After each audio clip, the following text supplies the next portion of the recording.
Hey y'all, it's your girl Kei. What is up? This is Bree. We are back in the room. Always in the room. I love the room. Maybe a few weeks late, but we're back. We're back. We are here. We might not be on time, but we came back. So That part. definitely counts. So how's your week been, Bree? Girl, what did I do? Today is Friday. What did I do this week? I have no idea. I feel like your social media did not give me any indication this time. My Other than social media? Girl, because that is life. Okay. I know. I'm sure people don't want to see the things I eat all throughout the day. They might. I had some cake yesterday. It was amazing. I might have that for my pre-workout meal before I go to the gym. Okay, we're gonna move on because that just sounds like a horrible idea, and I don't want nobody to pick that up. Just ignore that part, y'all, because somebody eat cake before they work out. Serious. It's real serious as a pre. I'm not. Or a Rice Krispie treat. Okay, let me be great. I'm letting you. You are great. You are wonderful. And you eat cake before your workouts. That's all I'm saying. We're learning. Sugar rush. What you mean? I am learning so much about you in these 2 minutes. It works, girl. It works. I get on the scale every day.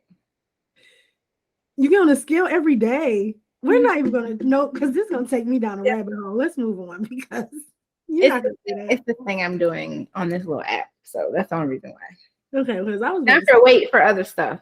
Oh, okay. I was like, ma'am, can we not? No, that is so unhealthy. Really unhealthy. I know. No, not for weight. God. Sorry. Well, if you would just put the sage out and not try to set yourself on fire. I actually. Yeah. No. Do you feel like your whole body need to be saged? I'm not gonna do it. I'm not gonna do it. Tell the people what we're talking about today.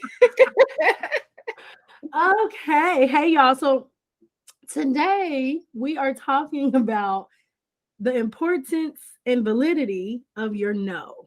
Ooh, validity. I didn't even think of. Oh, your no is valid. You're right. Okay.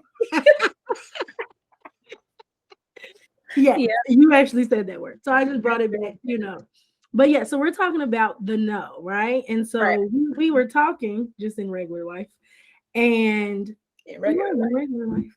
Yeah. And Bree was mentioning to me that she had been, I guess, you want to say practicing or like trying to. Girl, I have been committed. There we go. Committed to standing on her no, right? Mm-hmm. And I said, we need to discuss this because I feel like we all probably could learn that from you, Bree. So, not learn it from me. We'll learn how we got there and learn the importance of standing on your no. And so I guess kind of to just get into it, I guess what made you commit to that? Like, where did it come from? This is totally off subject. I feel like I should have put some music on before I joined the recording. Okay, this is off subject, I know, because normally I wake up, I pick a song for the morning, and I'm dancing around while I'm getting ready, brushing my teeth, all that, and I didn't do that today. So your morning routine is off. I'm a little off today, but it's okay. I just needed to say it out loud. We appreciate you because we talked about morning routines, and see, it can throw you off when you don't do it. And baby, this morning was not the day of being on it. Do you need to hear some music? Nope, I'll dance after. It's okay. Okay. It's okay. Okay, but so back to the no. What was the question? I'm sorry. How did you what made you start this commitment journey to standing on your no? Obviously, you probably didn't stand on it, but like what made you say I need to do this? I think when being a therapist, spend a lot of time talking to clients about boundaries and why your no is valid and why no is a complete statement, why you don't have to explain to people when you say no, I'm not coming, I don't want to do that, right? Those are complete statements. You don't have to add anything extra. You don't even have to say I'm sorry, because why are you apologizing for what it is that you want to do, right? Mm-hmm. So I think one day I had like this aha moment, like, Bree, girl, that applies to you too, and it's okay. So I can recall, like, recently my parents were up here, Labor Day weekend maybe, and they were going to go visit some family friend or whatever, but it was like an hour drive there, hour drive back, and they were going to be there for a couple hours, and I was like, nah, I am not about to spend my Saturday over there. Not to say I didn't want to see the people, but that's not what I envisioned for my life that day while my parents were in town, right? Mm-hmm. And so they were like hard pressed on like, oh, you can drive us there, or oh, we're not gonna stay that long. I know y'all lying to me. Y'all gonna be there at least till midnight and then gotta drive an hour back. I'm cool. Mm-mm. So it was like, no, I'm not going. Okay. But why? My answer is no, I'm not going. So then I become like this broken record because you act like you're not hearing what I'm telling you. Mm-hmm. but I know you understand I'm saying no. And I think they're not used to that. Because normally it's like, I feel bad about it. Mm-hmm. Or like, okay, they're in town, I should probably go. Or, oh, it won't be that bad. Like if I have to talk myself into it, it's not for me. I think that's what it is. That's what it is. That's just the most recent example. Outside of that, that's all I got when it comes to that. Outside of that, that's all I got. That's just the most recent one that I can think of. It was like, no, I'm not doing that. Or like when I go out of town and hang out with my sister and my cousin, if there's some place they want to go or something they want to do, like, no, I'm not. I'm cool.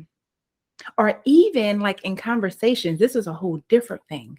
In conversations where the senses of the group or of the people talking is all aligned, like no idea, like when somebody says all men ain't shit, like that. And this whole group of people are co-signing that. And me, I'm like, nah, nope. I'm not co-signing that. I'm not speaking that into the universe. I'm not calling that into my life. Nope. So even the no showing up, maybe not as what is the word? Maybe not as outward, no, but just blankly disagreeing because you don't have to take on that mindset or just group think that everybody else has in the conversation. And so now that you're in this space of like standing and committing to your no, what does it feel like? Girl, peace. I don't have to bend. I don't have to shake. I don't have to go through like the mental train of talking myself into doing something or feeling a certain way. And that's okay. And I just want other people to be okay. I don't care. I would like other people to be okay with the boundaries that I set versus trying to go back and forth with me to soothe their discomfort. Do you think that happens normally? If a person stands on their no, do people tend to still not try a little? Or do you absolutely like get to the place of like, okay, she said no? Absolutely. And you know what? I can attest to being one of those people. And I'll justify it, of course, and be like, but why not?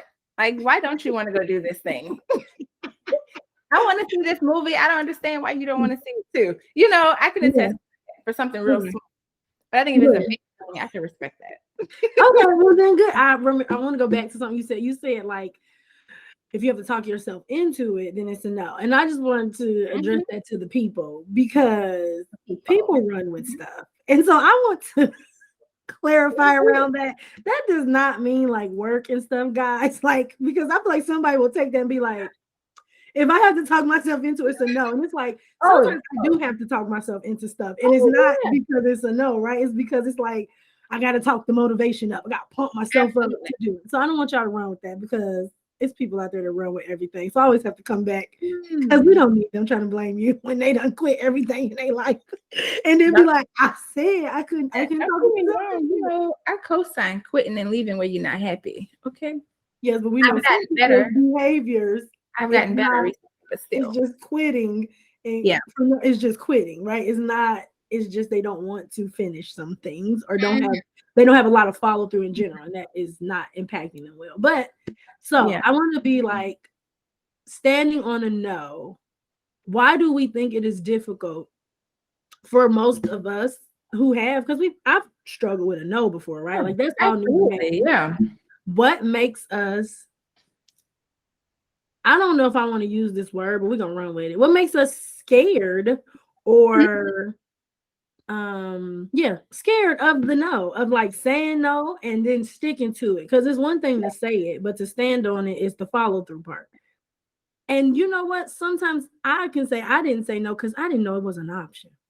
Sometimes I'm not aware that no is an option. And that has happened to me. I don't know if that's happened to people in situations where you just feel like no is not an option. And Right. so if I don't feel like it's an option, it never crosses my mind to say no or to Right. not do it.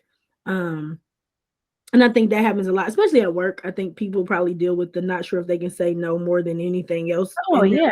Yeah. When it comes to working and your boss and trying to respond to stuff like that. I will say that some people don't say no. And they don't know that they can say no because it's not in their job description. They don't know that. And they're like, my boss is asking me. And so I feel obligated. So let's talk about how the appearance of authority or authority also makes you not feel like you have the option to say no. But you should have the authority over your life. Why are you laughing? Because what did you do at work? I feel it in my soul. What did you do at work? I was just thinking that in the workplace or like in that realm, no wasn't an option for me because it was just I quit. And I wonder if no would have been an option, would I have kept some of those jobs and there have been adjustments made? The world will never know, but I know all about you quitting. I know all the quits that I have been around for. Okay, I know. I mean, I'm proud every day when I haven't heard the Q word from you. Like I'm like, oh my gosh, she's because I love my job now. They require very little of me. Okay, but you had known that the no was a possibility. Yes, it still could have changed some stuff. Absolutely.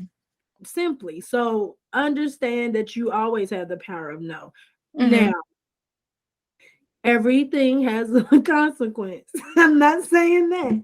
So be prepared for that. And you may even get some backlash from people in your families and friends as you're saying no. Oh, yeah. But I want to be clear that a lot of times we get that because we've never done it. People are not responding just to you saying no. They're responding because you've never said no. Yes. Like, who is that person? Like, what's wrong with you? You acting funny. You acting different because you always say yes. So now not saying no has also gotten you into this script or your role that you don't want to be in, but you got yourself there. And so people have to have that learning curve of getting used to you saying no when you've never done it. Yeah. You know, the example I gave earlier about like not wanting to go on a trip or whatever to these people's house, when I kept saying no to my sister because she kept asking me. So she had agreed to be the driver, right? And she thought because she agreed to drive that all of a sudden I was going to want to go because I didn't have to drive. I was like, no, it's not about you driving. I don't want to go, period. Whether I'm driving, whether I'm in the car, it's not happening, right? And my mom finally said, she was like, you know, when she says she's not going to do something, she's not doing it. And that felt good. I was like, okay, it's working. It's working. You're getting on board. Ooh. Yeah, because she stopped asking me. Jay didn't get the picture yet. She was like, I'm going to keep asking. She going to say yes to me. That's why. No. But you see, it takes time for people to get on board. So many. We got to take ownership of that. You have created a narrative and people expect that narrative. That's fair. Like owning your creation and the way people perceive you and how they, Yes. So I want to challenge people to say no more and to pay attention to when you say yes, what are you saying no to? Oh, because sometimes you say yes to somebody else to say no to you, right? So it's kind of like, I like that. What are you choosing to? And being intentional with your no. Some people, I get if you don't feel like it, you don't feel like it. I get that part. But like just being intentional and practicing. I'm going to practice saying no. I think I've been doing really good at saying no lately, but I'm going to practice some more. I'm going to practice some more. I don't want to be a yes person no more. You don't want to be a yes person no more. No, because when I messaged you and I was like, why did I have 7 clients back to back with no break? and no food. And I was like, why did I do this to myself? Because I wasn't saying no. I would be like, I'm not working on this day. And then somebody needs a session. It's the only time they can come. And then it's just like, I forget my boundary for a second. And then that's a a good week one. later, I'm like, why did you do this? And then my friends will ask me, like, your schedule busy? And I said, and they're like, I thought you said you. And I'm like, stop trying to hold me accountable. But so I'm learning to practice my no in all areas. Yeah. Because sometimes it's easier to say no in certain parts of life. And the areas that it's not, I'm working on those areas. So identify where is your biggest area of saying no, right? Like sometimes you can say no to everybody, but there's one person. Like if there's one person, you just be like, oh, I never tell them no. Or I never say no really in these type of situations. And so figuring out where do I struggle with my no the most? Because you may not struggle with it everywhere. Yeah. That's a good question. I'm gonna have to think about that. Because I can't identify a person that I won't say no to. And I feel really good about that. But I think that could also be because I'm not in like a committed relationship. I think that's where the line blurs for me. Okay. So like when you're in like a committed relationship, in a partnership, that makes sense though, right? That's when it blurs. Because right now there's nobody that I got a problem with saying no. Got you. But maybe this is good practice. So by when you do get into another committed one, because I think the person I've told no the most is me. To be honest, I've told me no a lot. Yeah. I ain't had no problem. And I'll say no to me, no. I mean, on a lot of things. I'm like, this makes no sense. That's a good point. And so I don't have no problem telling her no. I don't know why. She get no all the time. But learning to have that same grace with myself, to say no to other people, to say yes to me. So what we're going to do is we're going to hold everybody accountable for their no's, right? Yes. Feel free to comment, send us email, anything that is an experience of yours for no's. I think we're gonna I was thinking that it would be good to like let people send in letters and stuff. You know what I'm saying? I would love who does that? I'm thinking about the strawberry letters. Is that probably, but I've always wanted to do this when I was a kid, so I don't see why not, right? Ask Amy was the original. Love that. I used to read that even on Yahoo when they went digital. I'm like, oh, what they talking about, Amy? Yeah, so feel free to write in if it's your story about a no or anything else, and we can present it and talk about it and discuss it. And I think that would be great. We can do that throughout different episodes. Oh, I love that idea. Like to have like a letter segment of the show. You like, hey, y'all, we received this letter from a listener. Oh my, that would be amazing. I'm gonna put that in the newsletter and I'm gonna turn it in on time. Good. Look at that. Look, things are happening, people. Yes, but we have a lot of things coming up. We'll also have interviews coming up. Oh yeah, and some giveaways coming up, which I'm excited about that. I am too. I am really super excited. And Bree told me we were gonna go live one of these days soon. We can go right after this recording, okay? Okay, so we're gonna go live, but I hope that you all are standing on your no and understanding that no is not a bad word, and that it's okay. No explanation needed. Right? Period. Oh, we didn't have a quote, did we? Girl, I got You got one up there? Okay. Yes. I don't know why I'd be picking these quotes by people whose names I can't pronounce. Because I think it's a challenge for you on purpose.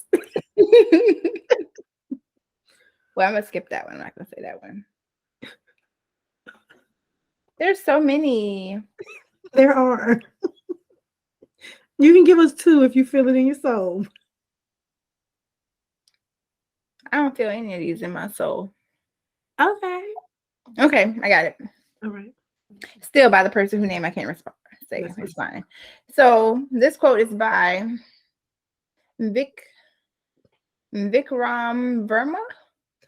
Vikram Verma. Vikram Verma. And I'm guessing it comes from his book called You by You. And the quote says, saying no is a skill. When and how to say no is an art. Master it.